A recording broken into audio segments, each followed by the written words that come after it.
ಇವಾಗ social media ಎಲ್ಲೇ open ಮಾಡಿದ್ರೆ ನನಗೆ ಒಂದೇ ವಿಷಯ ಬರ್ತದೆ, ವಿದ್ಯಾರ್ಥಿಗಳ ಮೇಲೆ ದೌರ್ಜನ್ಯ, ಲಾಠಿ ಪ್ರಹಾರ, ಅದಾಯ್ತು ಇದಾಯ್ತು ಅಂತ. ತುಂಬಾ ಕನಿಕರ ತೋರಿಸ್ತಿದ್ರು ಅವ್ರ ಮೇಲೆ. ತುಂಬಾ ಕನಿಕರ ತೋರಿಸಿದ್ರು ಯಾರು ತುಂಬಾ ಜನ ಇದ್ರೆ ಈ ಕಾಕ್ರೋಚ್ಗಳ ಮೇಲೆ. ಈ ವಿಡಿಯೋನ ಒಂದ್ಸರಿ ನೋಡ್ಕೊಂಡ್ ಬನ್ನಿ. ನೀವು ಯಾರಿಗೆ ಸಪೋರ್ಟ್ ಮಾಡ್ತೀರಾ, ಅವ್ರ ಬ್ಯಾಕ್ ಗ್ರೌಂಡ್ ಏನು ಅನ್ನೋದು ಕರೆಕ್ಟಾಗಿ ಗೊತ್ತಾಗುತ್ತೆ.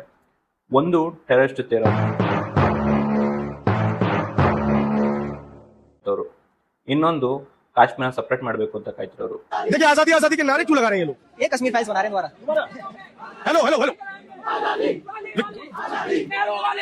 हम लेकर आएंगे, हक से लाएंगे, हक है हमारा, हम लड़के लेंगे, हक है हमारा। ಇನ್ನೊಂದು ಭಾರತನ ತುಕಡೆ ಮಾಡಬೇಕು ಅಂತ ಕಾಯ್ತಿರೋರು. की बातें करेंगे फिर मैसेज जाएगा कि देश विरोधी बातें हो रही है। पहचानते ही होंगे सर मैं आपको पहचानता हूँ, आप मार्शल हैं। ಬರೀ ದೇಶ ವಿರೋಧ ಚಟುವಟಿಕೆ ನಡೀತಿರೋದಿಲ್ಲ. ಆದ್ರೆ ಈ ಸಿಜೆಪಿ ಪ್ರೊಟೆಸ್ಟ್ ಸ್ಟಾರ್ಟ್ ಆಗಿದ್ದು ಅಥವಾ ಸಿಜೆಪಿ ಪಕ್ಷ ಅನ್ನೋದೇ ಸ್ಟಾರ್ಟ್ ಆಗಿದ್ದು, ಪಕ್ಷನೆಲ್ಲ ಈ ಸೋಷಿಯಲ್ ಮೀಡಿಯಾ ಒಂದು ಪ್ಲಾಟ್ಫಾರ್ಮ್ ಸ್ಟಾರ್ಟ್ ಆಗಿದೆ ಈ ನೀಟ್ ಪರೀಕ್ಷೆ ವಿರುದ್ಧವಾಗಿ.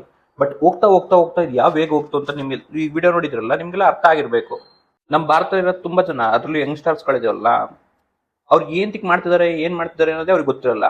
ಸೇಮ್ ಈ ಪ್ರೊಟೆಸ್ಟ್ ಅಲ್ಲೂ ಆಗಿದ್ದು ಇದೆ. ಅಲ್ಲಿ ಹೋಗಿರೋ ಪ್ರೊಟೆಸ್ಟರ್ಸ್ಗೆ ಅಂತ ಸುಮ್ಮನೆ ಹೋಗಿದ್ದಾರೆ ಎಷ್ಟೊಂದ್ ಜನ. ಅವ್ರಿಗೆ ಏನ್ ಬಂದಿ ಅಂತ ಕೇಳಿದ್ರೆ ಅವ್ರಿಗೆ ಗೊತ್ತಿಲ್ಲ. ಮೋಸ್ಟ್ಲಿ ದುಡ್ಡು ಕೊಡ್ಕೊಂಡ್ ಬಂದಿರ್ಬೋದೇನೋ, ಅದು ಗೊತ್ತಿಲ್ಲ.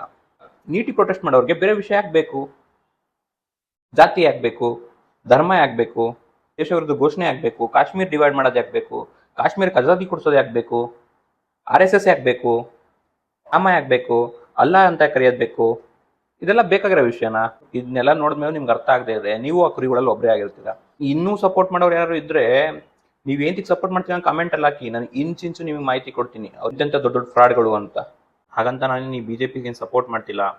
ಇಷ್ಟೊಂಥರ ಪೇಪರ್ ಲೀಕ್ ಆಗ್ತಿದೆ, ಒಬ್ಬ ದೇಶದಲ್ಲಿ ಪ್ರಧಾನಿ ಆಗಿದ್ದಾರೆ ಅಂದಮೇಲೆ ಯಾವ ರೀತಿ ಡಿಜಿಟಲ್ ಎಕ್ಸಾಮ್ಗಳನ್ನ ನಡೆಸಬೇಕು ಅನ್ನೋದನ್ನ ಅವ್ರು ಇಷ್ಟೊತ್ತಿಗೆ ಆಲ್ರೆಡಿ ಕಂಡಿಡ್ಕೊಬೇಕಾಗಿತ್ತು.